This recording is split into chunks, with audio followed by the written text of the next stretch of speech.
Hey guys, this place is called Meiji Mura, which means Meiji village. So it's a collection of buildings and structures from the Meiji era, which is between 1868 and 1912. So it's sort of an interesting period of Japanese history because it was the transition between feudal Japan and modern Japan. So it was a transition between people running around with swords and samurai people fighting each other and all that sort of stuff to the modern Japan. And it was also the period during which they opened the doors and let the foreigners back in after 300 years of not letting foreigners in. So it's an interesting period, and you can sort of see it reflected. This is a butcher shop that we're looking at here. But when you look at these old places, here's a good example. You've got a butcher shop, looks like a Western butcher shop, but it also served boiled meat like that, which is the traditional Japanese style of doing it. So interesting. Most of these buildings have examples of that, where it's an interesting combination of sort of a modern architecture combined with old Japanese traditions. So this is a schoolhouse. So these have been moved from all over Japan. Quite amazing. A lot of them are brick buildings that have all been moved here brick by brick and rebuilt here. So school buildings, there's some old slates kids used to write on before they had iPads. Some weights to exercise with. I think that's an old camera there. And school bells. See, the one on the right there looks like a modern school bell, and the old one looks like a Buddhist bell, the old Japanese style bell. This is a classroom. So yes, very interesting period. And again, I'll mention the Soseki book, the I Am Cat Soseki book, also written during this period, and all this sort of stuff. All these buildings bring to mind that particular period. So there's a guard tower from outside, or a guard box from outside the Imperial Palace.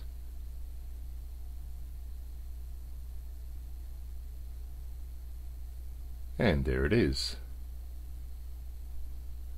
So you're pretty interesting. 67 buildings and structures they have spread throughout this huge place. It's a huge place. It would really need to see all 67 of them properly, would probably need a couple of days. We were there all day and we saw a number of these places. That's a Christian church, obviously. Saw a number of these places inside and outside, but we sort of ran out of time. So eventually in the end we only sort of saw them from the outside. The ones towards the end we only saw from the outside from a bus, because we just ran out of time. So this place is in Aichi-ken on Honshu. So if you guys are interested in going there, if you want to see it all, you're really going to need at least 2 days, because 67 structures takes a lot of time to get around. So this old church was pretty amazing. So yeah, Christianity, guys. One of the things that was locked out with the foreigners for 300 years was Christianity. That's one of the reasons we got thrown out. One of the reasons that the emperor closed the doors to the foreigners was that they were going around preaching Christianity and trying to convert everybody, and other stuff as well, of course. We were causing all sorts of trouble. The foreigners were causing all sorts of trouble. But the Christianity thing was really getting up his nose, because it was really getting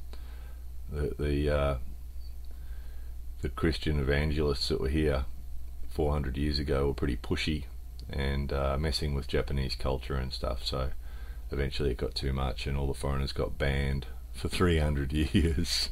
It's pretty serious banning, wasn't it? So during the Meiji period, of course, they opened the doors again and let us back in, because the Christians came in and built a few churches around the place. And a lot of them are still standing where they were. This one's been moved here, but there's still Christian churches spread around Japan, and Christian groups, Christian Japanese people. I think something like 1% or something of Japanese people are Christian. I've heard that statistic, although I've only met one Japanese person who said that she was Christian. But there are Christians in Japan. Oh, this is interesting. This is a schoolmaster's house. Here's a schoolmaster of a big school. This is his house. Now you can see this is a really good example of the Meiji period. The front 2 rooms of this house are classic uh, English style, I guess, or European style at the time. Look at that, that's fairly classic. So that's the rooms he would have entertained people when people came to visit him. So very classical European style, isn't it? And yet look at the back of the house. I think this is classic Meiji. You've got the image at the front of the modern Western building, but the real building itself is actually Japanese, traditional Japanese style. So he lived at the back here in this traditional Japanese style building, and he had those two rooms at the front as an image to show people when they came to visit, to show he was modern. And again, it's not same as with the present time. I don't think Japanese people want to be Western or European or anything else other than what they already are, but it's just modernization is what it was. So these buildings were an example of modernization. So this was this guy's house. He was a, what was he? He was a state premier. So what would that be? I can't remember what they call them, but yeah, he was the boss of one of the states of Japan, one of the prefectures. And this is his place. And here's another example of the mixture of the modern and the Japanese. So there's a very classic European room, isn't it? All the architecture there and the furnishings and everything are very European. And then look at this, it's a Tokonoma. So in a traditional Japanese house, they have an alcove with the scroll and with flowers or something like that. It's called a Tokonoma. And they've built that into this Western style room. So that even though they've got the modernization happening, there's their traditional Japanese room. Interesting, isn't it? An interesting period of change. This place reminds me, I've seen buildings like this in the southern states of America, old houses like this. Very similar, isn't it? Those outside shots would have reminded some people of some of the houses in the southern states of America, I'm sure. So of course the Japanese architects were inspired by all sorts of different cultures. You know, you see examples of American architecture and British architecture and European architecture, German architecture, Dutch architecture. It's examples of all of us. This was a mere Prefecture Governor's office building. Governor, that's the word I was looking for before. Prefecture Governor. So this is his building and this is his office. And that's his image. There he is. Again, look at the uniform.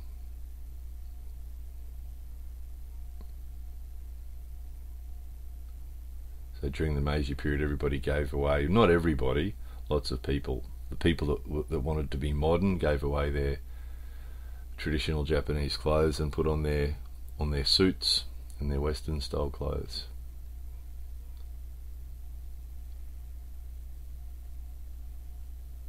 Quite amazing, isn't it? This place is a spin out. It's quite incredible, all these buildings. To think that all these buildings were moved by truck, piece at a time, and then reassembled is quite incredible.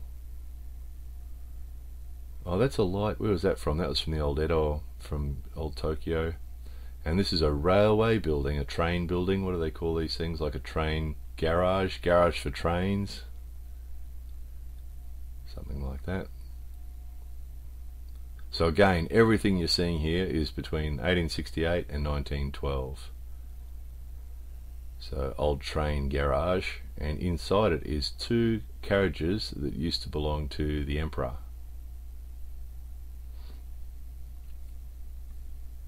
So lots of gold on the outside of the carriage, lots of gold on the inside of the carriage too.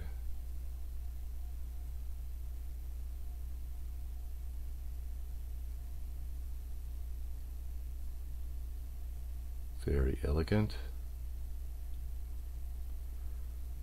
Beautifully furnished, of course.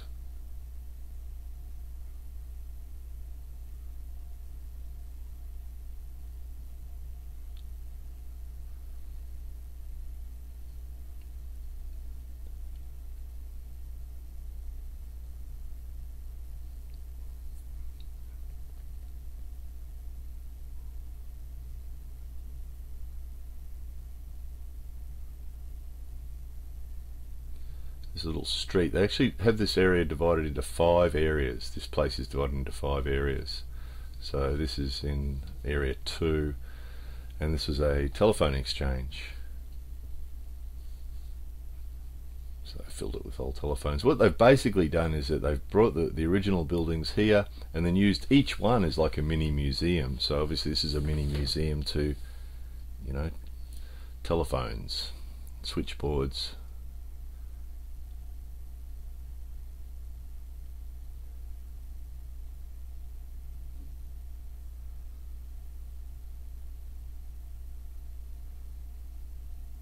Old plug-in cord switchboard. I actually used to work in an old hotel that had one of those. It still worked. I know how to use that. Not that you have to be a genius to use a plug-in cord switchboard. They're not terribly complicated.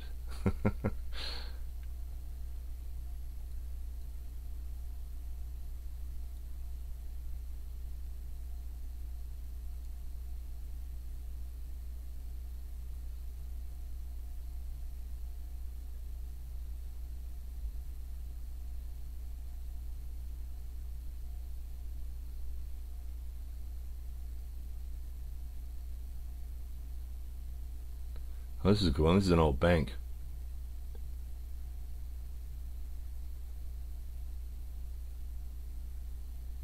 So as you can see, lots of walking. That's the other thing with this place. It's huge, and they have a little bus that runs around that you'll see.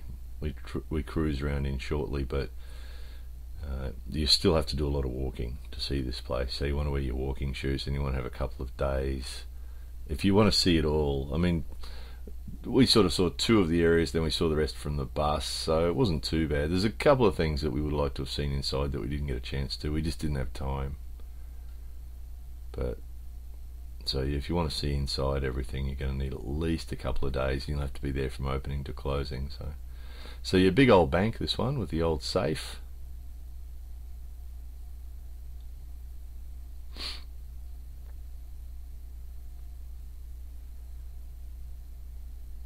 And then this is actually an old trader's building. So he was a businessman, and very common for business people to have an area at the front of their house to do business. Still is the case in Japan. Even modern buildings sometimes have this setup.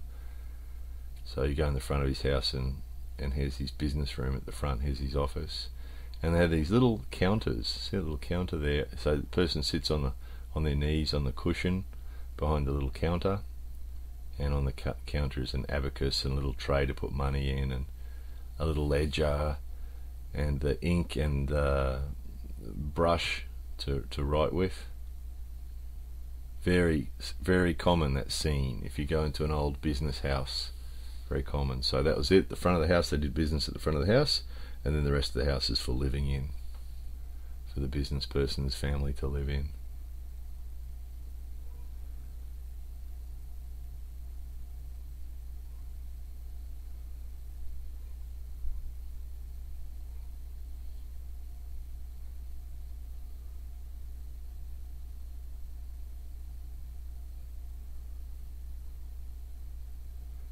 So as you can see, of course, during Meiji, not everybody started to live in modern Western style houses, of course.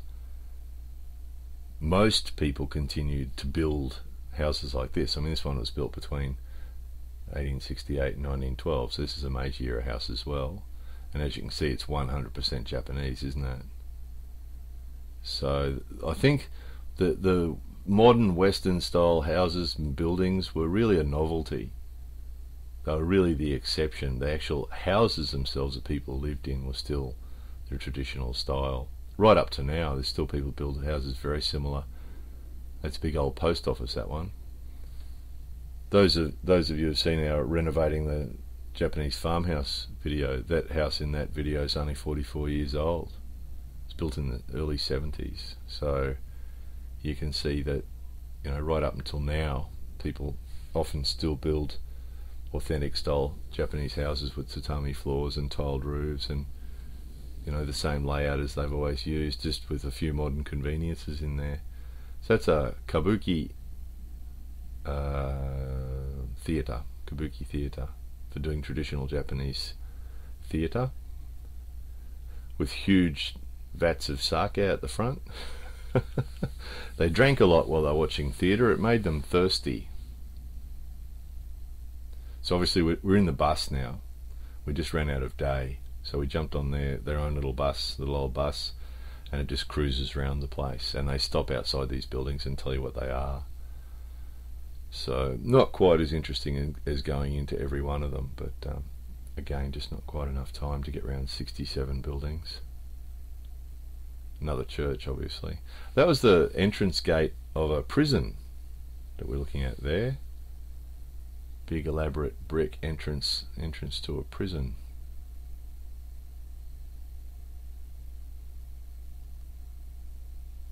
And there's a cell house, a building with cells in it to keep the baddies in. Wouldn't have minded seeing in there. I would have liked to have seen in there, but there was just no time. The clock was ticking, and the place closes. In summer, the place closes at 5, so the time was limited. Sun was going down, day was disappearing. Isn't that horrible? That's actually a hotel. Terrible, isn't it?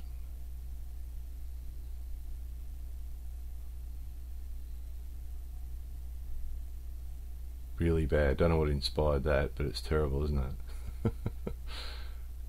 And that red brick building there, you've probably seen that on other videos that we've done on old buildings. Very classic of the Meiji period, the old red brick. Sort of simple. They made a lot of warehouses like that. Really simple. Oh, that's a corner of a bank. So they didn't save the whole building. They just took one corner of the building, and the rest of it was demolished. So they just kept one corner. And the bridge is half a bridge. So it used to be twice as long, but rather than bring the whole bridge here, they just brought half of it so that we could see the design of it. A little lighthouse. So yes, it's a great place. If you do get a chance, if you're interested in the Meiji period and you happen to find yourself in Aichi-ken, it's not a bad place to visit. Allow a couple of days, wear your walking shoes, and go and check it out. There's an old American embassy, that one.